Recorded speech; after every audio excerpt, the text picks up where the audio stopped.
in everyday life. It's living. The scriptures which came forth out of Tamaray, say Tamaray, which is ancient Africa, and Sumeria, say Sumeria, which is ancient Kushite Babylon, are living, which means they are always applicable. That's what it means. Always applicable in some form or fashion within each generation. Within each generation, they are applicable. Where due to humanity's inability to recognize life's patterns, many events continue to reoccur and recycle themselves within countless generations. That's why it's a book of prophecy, but it's also a book of the past. Because these things continue to happen until we do what? Until we recognize it and we change. What this means is that when the context and date are dramatically changed, so too are the interpretations also drastically changed. As such, as the true followers of the original sacrificial shepherd Asaru ended up being kidnapped, enslaved, or subjugated in lands wherein they were adversely influenced by the teachings of the Greco-Roman temples and churches, which had birthed forth out of Asia on into Europa. We were enslaved before the 1500s.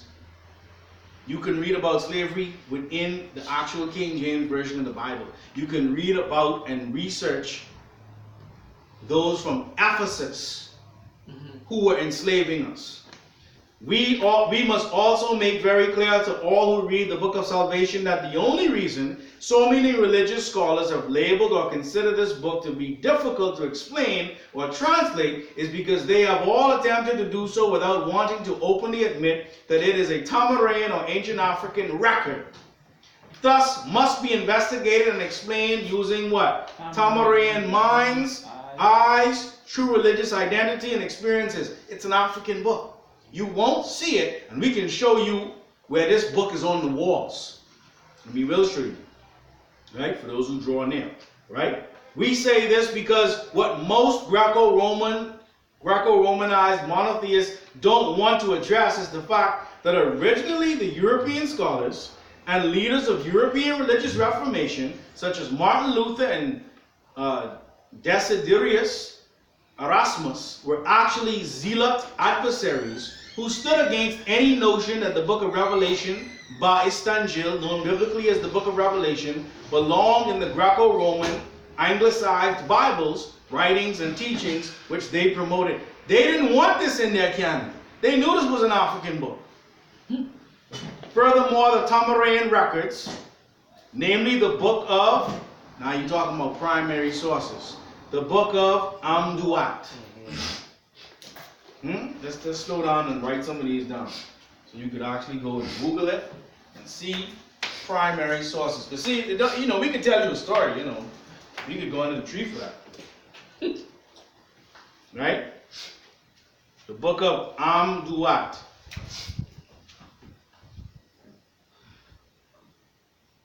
Am-Duat.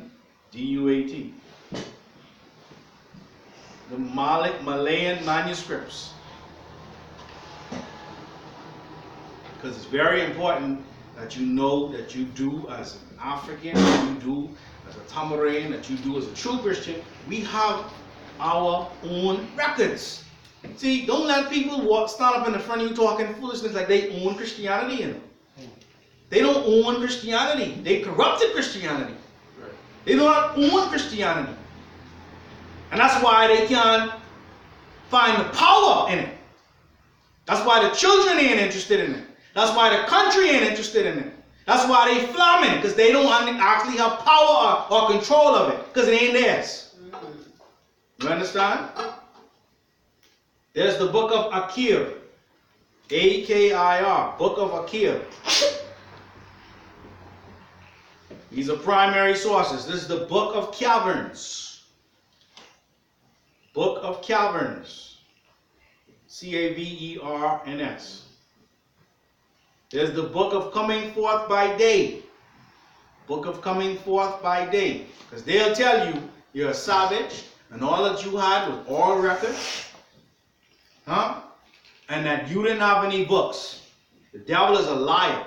You got hundreds of thousands of Malayan manuscripts. that they still hiding today.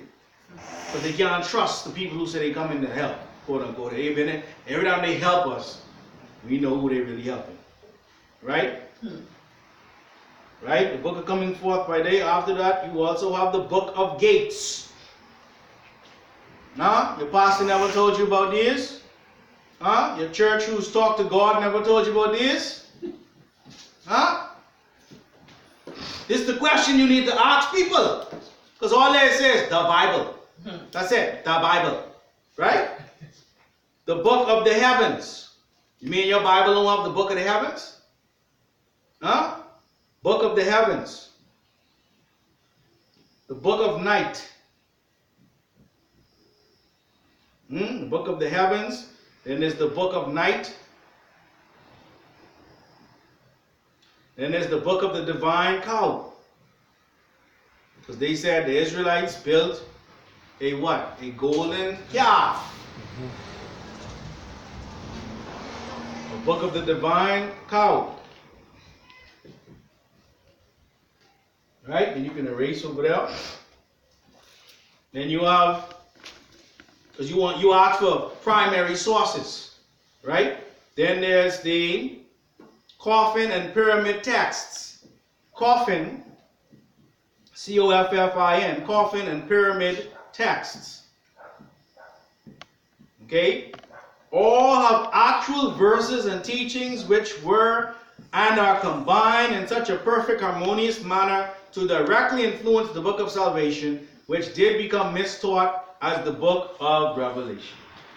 Just be clear what we're reading when you start asking, is there a war?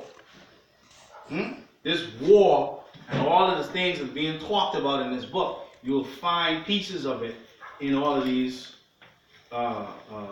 primary sources.